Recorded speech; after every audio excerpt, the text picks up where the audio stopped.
What is up, guys? It is Q here, bringing you all a brand new video.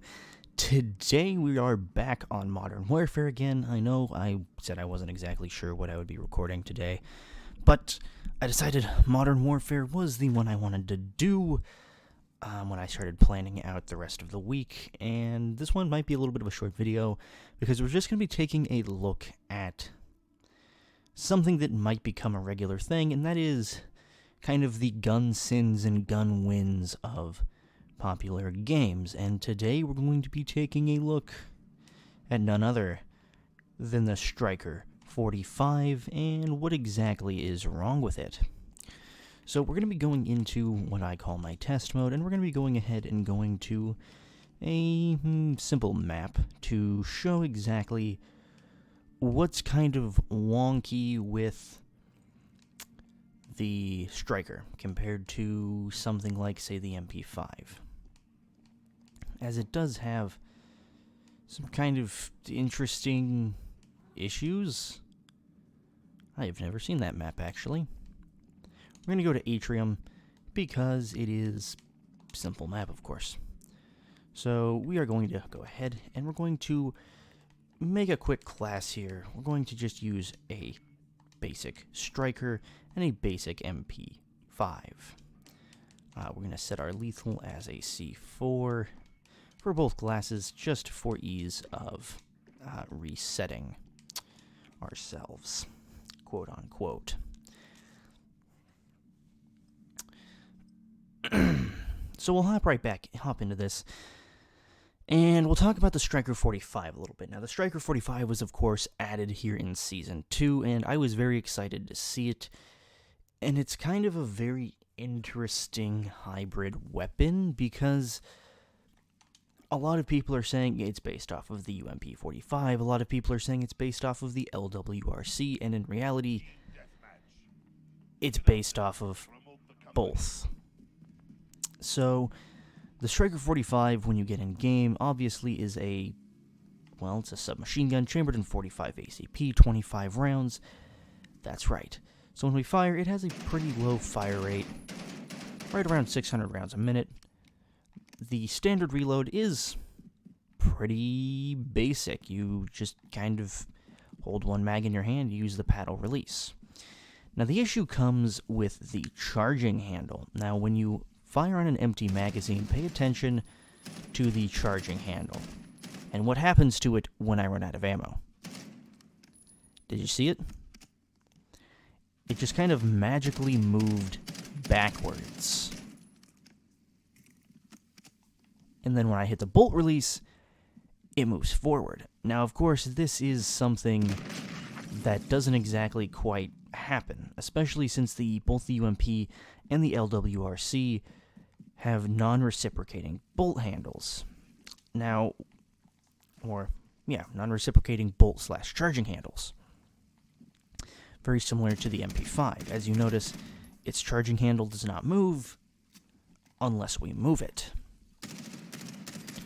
Now that is simply because the MP5 uses a non-reciprocating charging handle just like the other guns are supposed to be using. So that bolt handle doesn't move back unless you see the operator physically moves it back, and it doesn't move forward unless I move it forward. Now, the reason behind this is a non-reciprocating charging handle versus a reciprocating charging handle. Each one has its own benefits and downsides, but in general, non-reciprocating is usually what people like to incorporate into the designs of their firearms, because it's just less of a hazard. But there is no gun that I have ever seen that has a semi-reciprocating charging handle like this. And it's just kind of weird because the bolt doesn't move at all. Your operator will only move it at the beginning of a match on a larger map where you get like the little ready animation, kind of like CSGO. Oh, okay. I have dual 1911s here.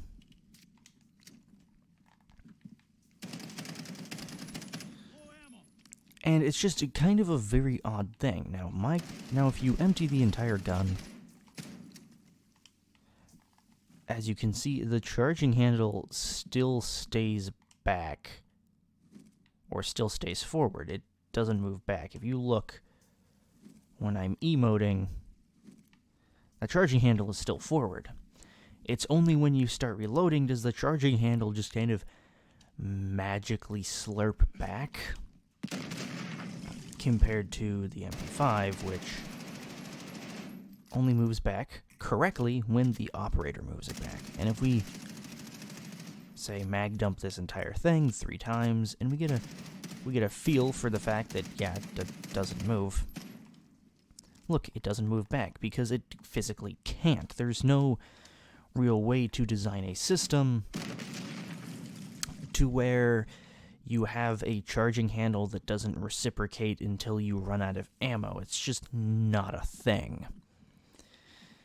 And it's one of the small things that I've noticed about this game that just kind of makes me go, okay, weird.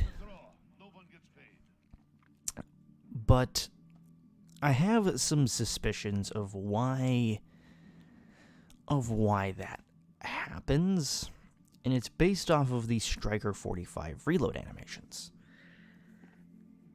Now, the Striker 45 has pretty similar reloads for both sleight of hand and regular. When it's reloading regularly, of course, you hold a mag in your hand, swap them out, use the paddle release. When it's sleight of hand, you don't grab a new mag, you just kind of grab the fucking mag, you pull it out, you smack a new one in, nice and quick. What I suspect is the original reload, probably non-sleight of hand, had you messing with the charging handle, probably in a way similar to the MP5. I imagine what would happen is the empty reload, you would, put the new mag in, and you would either just pull the charging handle back instead of locking it into the safety notch, or you'd basically have a modified MP5 reload where you get the HK slap. Now, the reason I say this gun isn't purely LWRC is it has a couple of features that are MP5. Now, overall, the body of the gun and the stock of the body and all of that stuff is very obviously LWRC. But there is some things that are UMP45, namely a couple of the optional attachments as well as parts of the body. The first thing is the charging handle. Now, the LWRC, everything that I've seen about the gun, it has a folding charging handle, kind of similar to some models of the FAL, and some models of the G3, I believe, where you can get kind of like a little itty-bitty folding charging handle, and it folds inward. Yeah, it folds inward, and when you want to use it, you kind of grab it and you rotate it out. It locks into that position, and then you have enough leverage to rack the charging handle. But on this, it obviously has a UMP charging handle because it has the safety notch, it has the fixed charging handle, and the LWRC doesn't have a safety notch and has a significantly different charging handle. The other difference is the bolt. That is very clearly a UMP45 bolt. It even has the classic H&K 45 ACP bolt, which lets you know whether or not you have a UMP45, UMP9, or UMP40. As the gun is, it's modular overall. A couple other things is the barrels. Obviously, this barrel is a UMP45 barrel. Well, it's a USC barrel, and the USC is the model of the UMP45 that is accessible to civilians here in the United States. It's this weird, long-barreled, sporting carbine thing with a fixed thumbhole stock. Speaking of which, it is this stock. So right here you have a USC, basically. If you change out the optics, you have something that, has optics that are more similar to a UMP, because these are very clearly LWRC iron sights. And finally, another thing that I've noticed about this gun that makes it very UMP-ish is the addition of these 12-point hollow point rounds, which is a 12-round magazine that comes equipped with a burst fire mode, a 2-round burst fire mode at that. Now, the LWRC does not have that, but the UMP does indeed have a 2-round burst fire mode that you can get in certain trigger packs, or fire control groups, I should say, because the UMP is a very modular weapon. You can get a semi-auto, full auto, fire control group. You can get semi-auto and burst, semi-auto, burst, full auto. You know, you have multiple of them, and the burst fire setting is 2 rounds, very similar to this. Not only that, if we go ahead and we go over to, say, the Battle Pass. Okay, it's just going to update my Battle Pass stuff. I have not gotten very far into the Battle Pass, but luckily there's double XP going on, so I'm going to be progressing probably pretty far. But if we look at this, the Undertaker, which is, of course, it's a blueprint of the Striker. It's very clearly a more UMP. It's a model of it that really gives the people that wanted a UMP, a UMP. And I'm very excited to eventually get this because it's very, very cool. And yes, I know I don't have the battle pack purchased.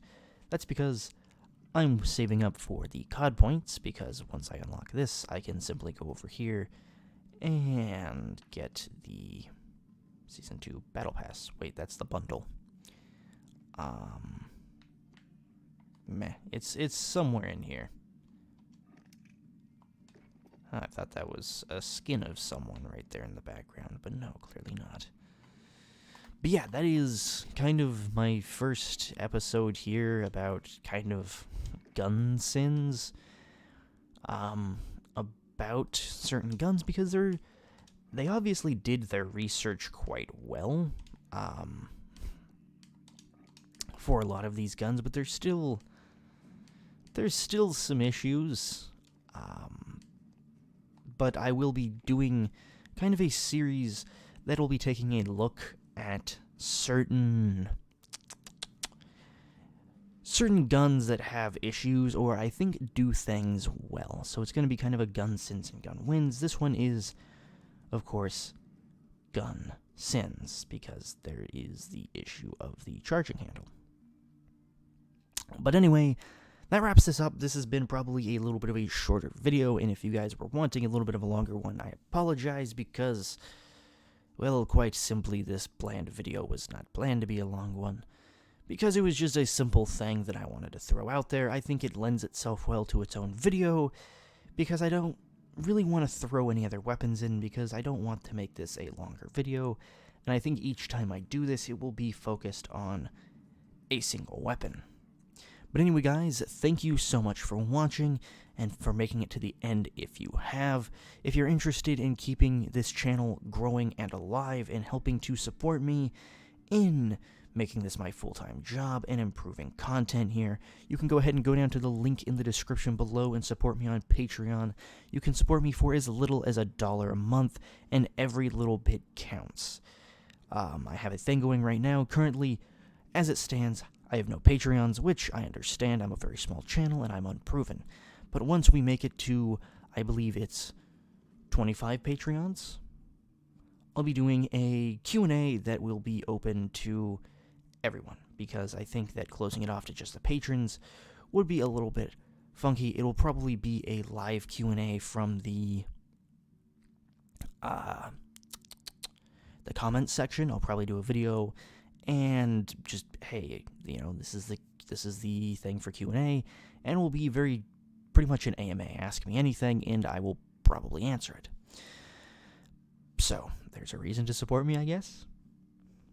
But I do intend on making this my full-time career, as I've said in the past, and I am devoted to this. There is some things coming up here in the future that might screw up my upload schedule a little bit, but I do intend on having consistent content at the end of the day. So, Thank you all so much for watching. I hope you all have a wonderful rest of your day. On Friday, of course, we will be doing a video on the SKS, which I'm not going to say exactly what it is quite yet. And then there will be a video uploaded on either Saturday or Sunday with the SKS some more, so we're going outside of the upload range. But anyway, I'll stop rambling, I'll stop telling you guys what's going on, and thank you once again for watching. I hope you all have a wonderful rest of your day, and I will see you all next time. Adios.